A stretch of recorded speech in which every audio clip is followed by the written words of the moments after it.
Be Fierce is the name of the book. Stop harassment and take your power back.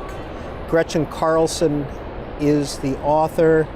Ms. Carlson, what are you trying to say with this cover? To be fierce, to encourage all women who feel like they've been put down or subjugated in any way to speak up and have a voice. And it's not just about harassment in the workplace. It's about any avenue in which women feel like they haven't been heard. And look, it starts early on. For some girls, they're bullied in school.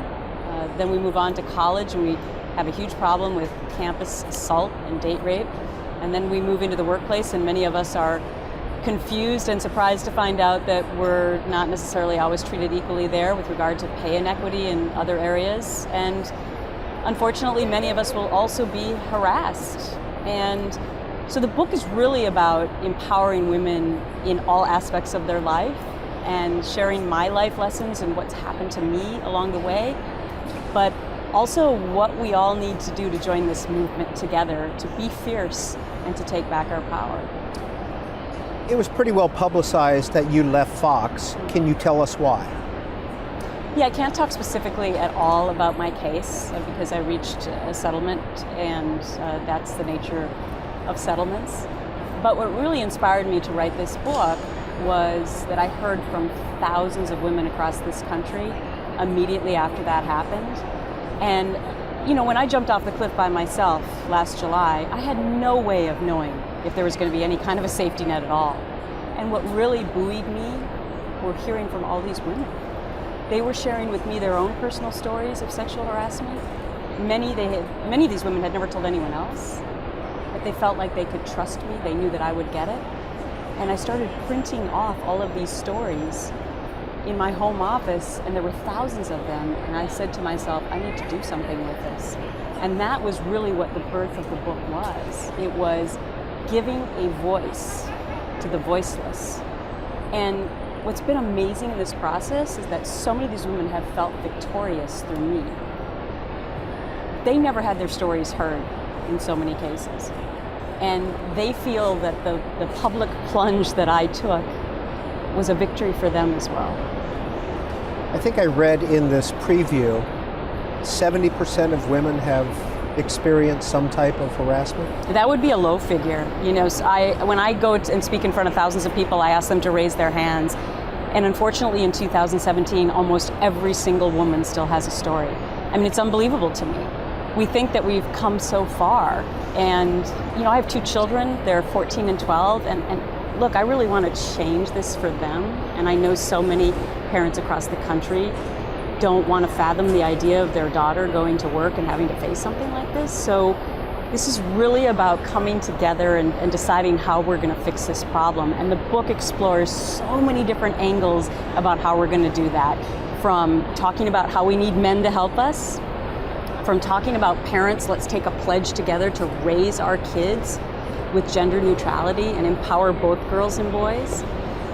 There's a whole chapter on a playbook of helping women navigate the waters if they do find themselves in a situation like this at work. So there's a ton of information in this book about picking people up and saying, enough is enough, we're going to do something about it. You also report that up until the 1970s, the term sexual harassment essentially didn't exist. Yeah, well, I mean, look at where we've come in society. You know, we've made such great strides with regard to civil rights and with the equality of women, but we still have work to do. And so when you look at it from that perspective and you say, okay, the 70s, and now we're only to 2017, yeah, we have made a lot of progress. But what I've found out is that we still have so much more to do. And one of the biggest issues is the myths, plural, that surround this issue of sexual harassment. So what we need to really get past is when women finally get the guts to come forward and say something about it, why are they still penalized? What I found out is that the majority of women who actually find that strength to do something about it, in many cases end up getting fired, the perpetrators stay in the workplace, and those women never go back to their chosen field or profession. And that's wrong. So we need to get rid of the myth about that if you speak up, you're a troublemaker. or that you're trying to cause problems, or you just don't get along, or you can't take a joke. We need to celebrate the women who finally have the strength to come forward and try to eradicate this myth. It's still out there. I mean, unfortunately, it's hard to believe, but it's definitely still out there. You also report that women almost feel guilty if they're harassed. Yeah, because I think in some ways women are still raised to, feel like they're to blame for things that happen in their lives, even things that are out of their control. And so much of this book is telling women to not feel guilty anymore. A lot of us are raised to be pleasers, and we're raised to be perfectionists. And while that has been handy for me in my life as far as accomplishing a lot of goals that I set my mind to, the perfectionism side, I like to call myself a recovered perfectionist now. And I'm really trying to teach my kids, especially my daughter, to not be a perfectionist, because really you're just sort of setting yourself up for failure. We all make mistakes, and actually we learn more from our failures than our successes. But especially on the pleasing side, that inhibits some women from having a voice, from being able to come forward, because they don't want to make any waves. And so that fits into the parenting chapter of how we can try to raise our kids to not be that way. Gretchen Carlson, what constitutes legally sexual harassment? Yeah, it's really complicated. And I mean, I'm the first one to say I'm not a lawyer, so I don't want to specifically be giving any legal advice. But it's really unwanted suggestions or advancements. There's actually two kinds of sexual harassment: a hostile work environment, or quid pro quo, which basically would mean that you're asked to fulfill some sort of a sexual obligation to keep your job or get a promotion. So, I explain all of this in the book, and we've consulted many legal experts who specialize in this 24/7, so that people will be able to get all the knowledge that they need in reading the book. But it really comes down to also being subjective, and whether or not a woman or a man feels as if they're in an environment that doesn't feel comfortable for them in the workplace. Did you hesitate before you jumped off the cliff?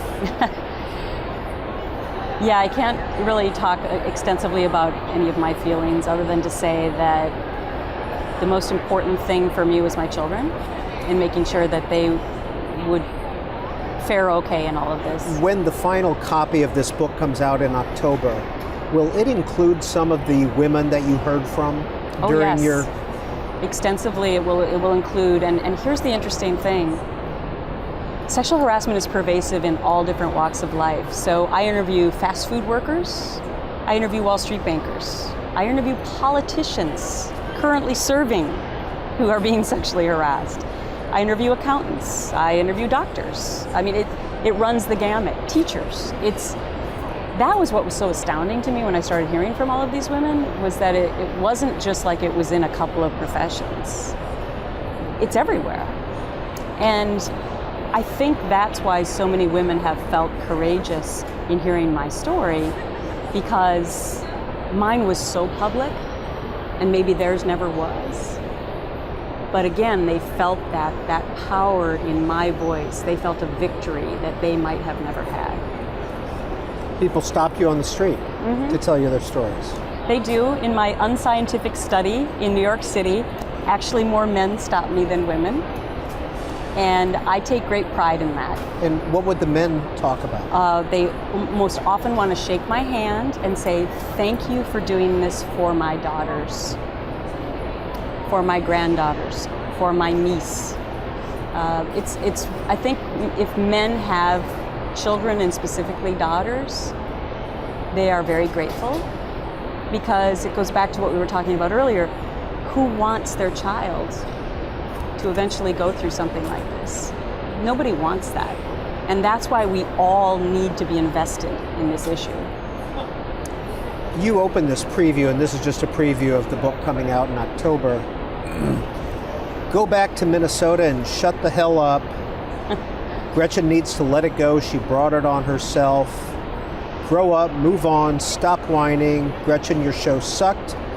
You're a dumb old, never has been, hope nobody hires you, skank, etc., etc.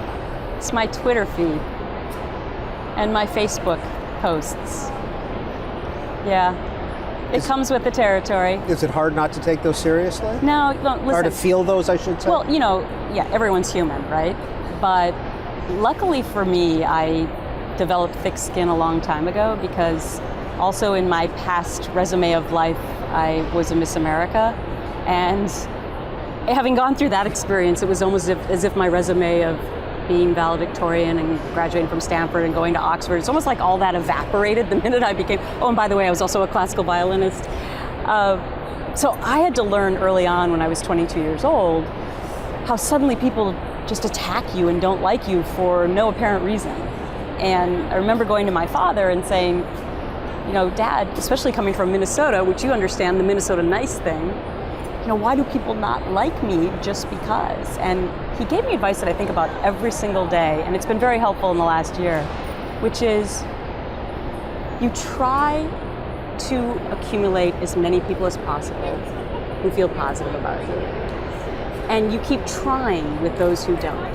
But in the end, if they don't decide to come to your side, you have to let it go.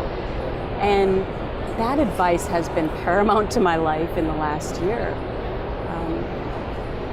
I don't expect to please everyone, with what I did or with this book, but I do know that I'm going to empower thousands of others who want to learn more about this issue and who want to have their voices heard. You referred to yourself as a recovering perfectionist. What does that mean? Well, because I thought I was going to be recovered at 40. That kind of happened. I just recently turned 50, and now I'm very proud to say that I think I'm on the road to recovery. I think it's really important to achieve as much as possible in life, and a lot of times that takes a lot of grit and determination and that fighting spirit, and yes, perfectionism, but it can also lead to a tremendous amount of unhappiness because nobody's perfect. And I think we should celebrate our mistakes a little bit more in this world, especially with our kids. Stop giving every kid a trophy. Make them earn something, make them fall on their face. Because guess what? When you get into the real world, you have to know how to handle yourself when mom and dad are not around. So yes, recovered, reformed, whatever the right term is, perfectionist, and proud of it. Gretchen Carlson's book, Be Fierce, Stop Harassment and Take Your Power Back, comes out in October of 2017. This is a preview on Book TV on C-SPAN 2.